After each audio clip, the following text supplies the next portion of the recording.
Hi everyone, it's Dan again. I've been talking to Rob McCrane from Farland, and we've just been discussing the Faller system. And it occurred to me that there's a couple of tips I wanted to sort of throw out there that I haven't sort of put in videos before, which may help one or two. I was beginning myself, obviously, with this Faller system. Well, I still am. I'm not doing anything fancy with the Faller system with regards to the bus stops and the stop goes and the indicators and, you know, the digital system.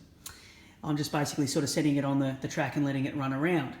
But I've made it a little bit harder for myself again because as you know, I've cut the layout into 4 pieces now so that I could have it on exhibition.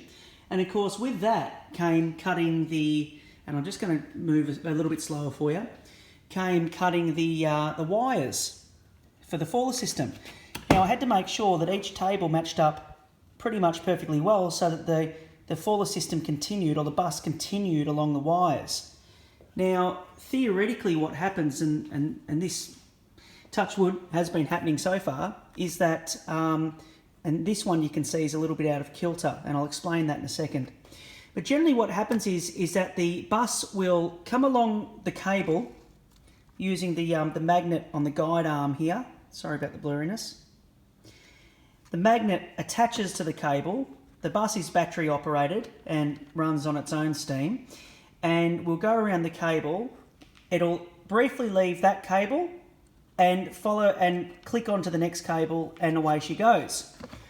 Now, tip number 1, if you're going to have a sectional layout, try not to have the curve on the cut of the layout, as I have.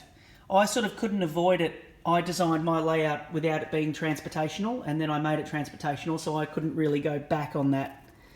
But this connection is on a curve, and if it wants to be, it is an absolute nightmare.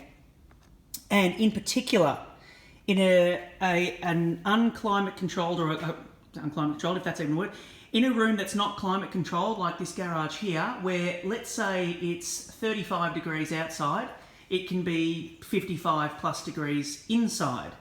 And what happens then is, because my road base here is plywood, and I've cut the plywood here, which is why I've got this bracing here, that will warp, expand, contract, it slightly moves, all of the wood on the table will slightly move here, there and everywhere. And 1 millimetre on a cut cable like that can mean the difference between this bus going around the corner and travelling nicely along, or going off the road and into the track, onto the track, or worse still, onto the concrete floor, which has almost happened a couple of times. This cut here is probably the most severe cut, but this wasn't so bad because it was just a simple jump from one cable to the other. But you'll notice how that bit of plywood moves, because again, it was never designed to be cut. Anyway, you live and learn. I've got to fix that up. That's a little bit rough there. But when I exhibited the layout, it was in a temperature-controlled room. And the bus and the trains ran without a hitch. In this garage here, even the trains, I ran the trains last night, actually for the first time in a week. And even the trains were derailing and not doing the right things, and they were playing up, and it was because we've had a couple of warm days in here. So, with regards to the garage, I can't move the layout out of this garage at the moment, so it's just something I've learned to deal with over the time. It sort of, changes as you go along. But with the Faller system, what I can say is try to make the road bed as secure as you can make it. Now, curves. We've been talking about curves as well. I've been talking with a couple about curves actually in the background of the Faller system now. That curve there does work. I'm not running the Faller system on this actual part of the track at the moment. I've sort of abandoned that for the moment. But this curve here, forget about the cut. This curve here is probably the most severe that you can go. So I sort of work it on the size of a dinner plate, the size of a largish dinner plate. Now, the bus is different. The bus is a long wheelbase and can easily not negotiate tighter curves as easily. The other thing worth noting about the longer wheelbase is that with the long wheelbase stuff, I'll try to give you an example down here.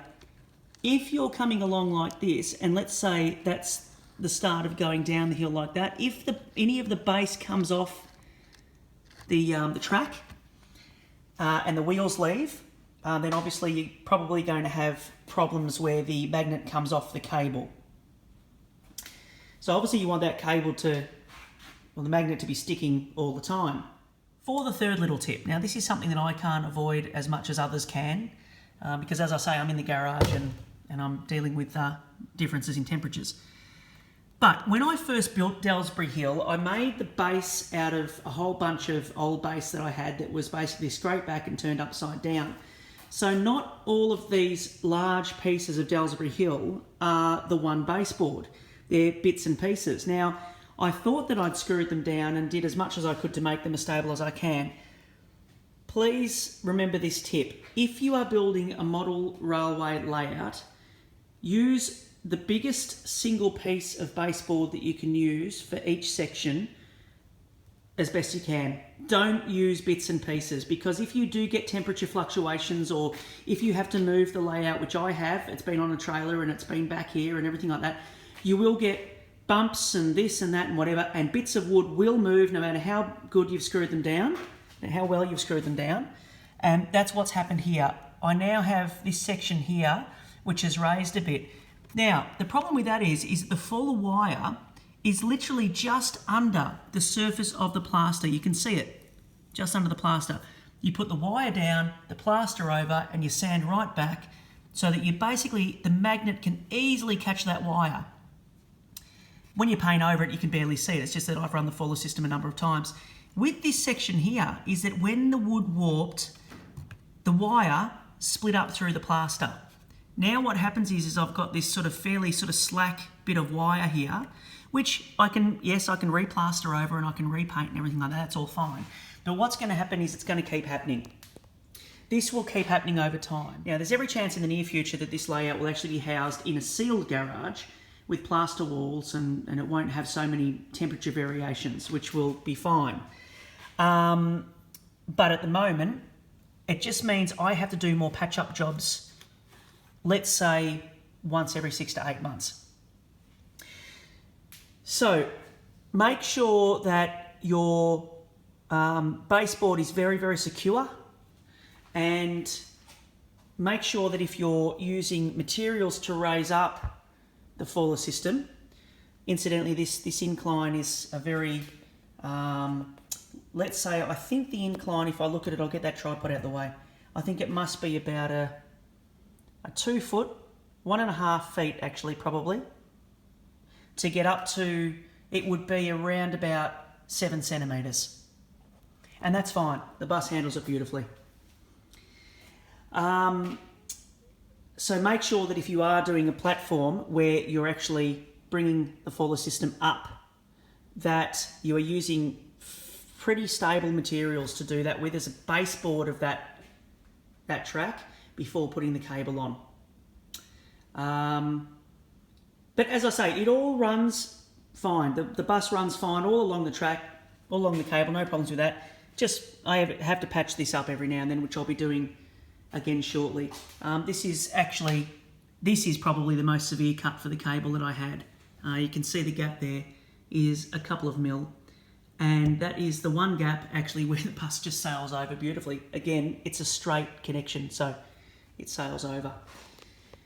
Sorry about the wordiness of this one, guys, and the fact that I haven't run any trains. I just really, a couple of these ideas have popped into my head from, as I say, from recent conversations. So recommend the Fuller system to anyone. It is fantastic fun.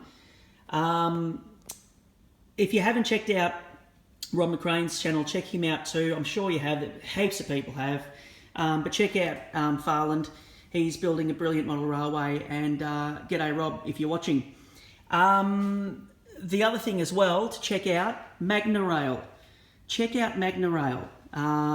It is a brilliant system. Little cyclists cycling their way around the layout. Looks magic. Look it up on YouTube if you haven't already. But that's a great system to look up as well.